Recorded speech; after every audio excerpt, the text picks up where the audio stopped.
the real reasons how and why podcasts can grow your business. So the traditional view of podcasts and other forms of social media is that they result in brand awareness. So, you don't know about me, so I'm going to do Twitter, Facebook, LinkedIn, Pinterest, and podcasts.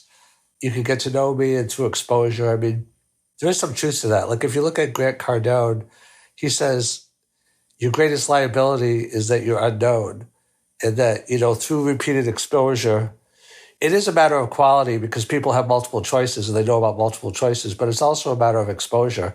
You don't have to be the best. You just have to be good enough.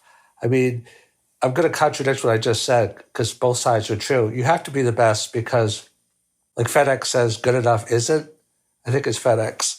So you do have to be the best, but you have to be perfect, but you can't be perfectionistic. I mean, it would take a whole video to explain that, but if you have a little mistake here and there, it could be devastating or it could be inconsequential, and both are true. If you want more information, I'll request it, and I'll do a whole video just on that. So awareness is critical, but that's only the entry level. It's a necessary but not sufficient condition. The two other reasons why podcasts are really critical beyond awareness is, one is that it's not just awareness, it's differentiation. So I could be aware of what you are, but I need to have an understanding and explanation of why you're different and why you're better. And podcasts allow you to do that in a really significant way, because podcast is really like an explanation if it's done well. It's an explanation of who you are, what you stand for, what you believe, and it produces value in the customer in terms of increasing their knowledge of things that make their lives better and their businesses better. So that's the first way. The second way is that, and this might even be the most important factor, is what it does for you is it makes you better. So when you do a podcast, if you're thoughtful and intelligent about it, you don't get better just by practice. You get better by what they call perfect practice. So trial and error is important, but if it's random, it's going to take you forever. So a podcast is really an opportunity for perfect practice. It allows you to organize your thinking. Most podcasts are short, some are longer, but sometimes short is better because, like Mark Twain famously said, I didn't have time to write you a short letter, so I wrote you a long letter instead. If your podcasts are 2 hours, then it's just going to be a rambling mess, and you're going to not provide a lot of value. People don't want their time wasted. If you could take a 2-hour podcast and distill it into 5 minutes, then you've really achieved something. Now, sometimes it has to be longer because the complexity can't be simplified to a level that's actionable, in 5 minutes. But a lot of 2-hour podcasts could be distilled to 5 minutes. Like, that's why book summaries are so good. There's the 80-20 rule. Maybe you get 100% of the value if you read the book, but maybe you get 80% of the value if you watch a good book summary, maybe 90%. And in the 5 minutes that it took you or 10 minutes to read the book summary, you have saved a lot of time, and time is money. So I could read 100 books in the time it took me to read one book just by doing book summaries, if the book summaries are good, and learn 100 times as much. Maybe not 100 times as much because it's 80 versus 100, but whatever that ratio is, pretty close to 100, 80 or whatever.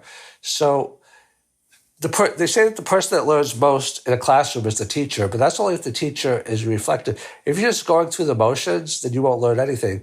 Like they say, there's a huge difference between 20 years of experience and 1 year of experience 20 times. A lot of people have just gotten so comfortable in what they do that they just are doing the same thing over and over and over again. But that's how you become outdated. Like I talked about the Jim Collins, Good to Great author, who talked about how companies fall. They fall because they become complacent. They think that what worked for them yesterday, is going to work for them today and tomorrow. But the world is always changing. People that are successful are lifelong learners, innovators, tinkerers, because if you don't disrupt yourself, somebody else will. So the second reason why podcasts can be beneficial is because it increases your value as a person, and as a company owner, and as a spouse and everything else, if you think about the topics that make you better. That's why creating systems is so important also, because everything is in your head, but it's kind of like jarbled. It's not jarbled, but it's loose in configuration. When you have to actually teach it, when you actually have to speak it, when you actually have to write it, that's why writing a book You learn so much by writing a book also because it forces you to clarify your thinking. A podcast, in a way, is almost like, a mini book.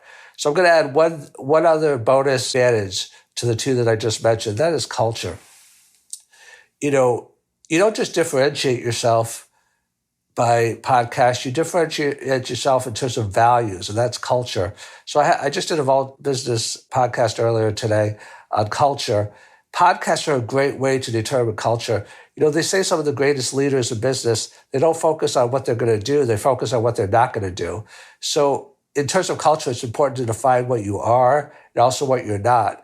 And by podcast, people get a sense like, oh yeah, I like Grant Cardone because he's got a culture, whatever his culture is. You could say it's a culture of 10Xing, and that involves a lot. For Gary Vee, it's a culture of hustle.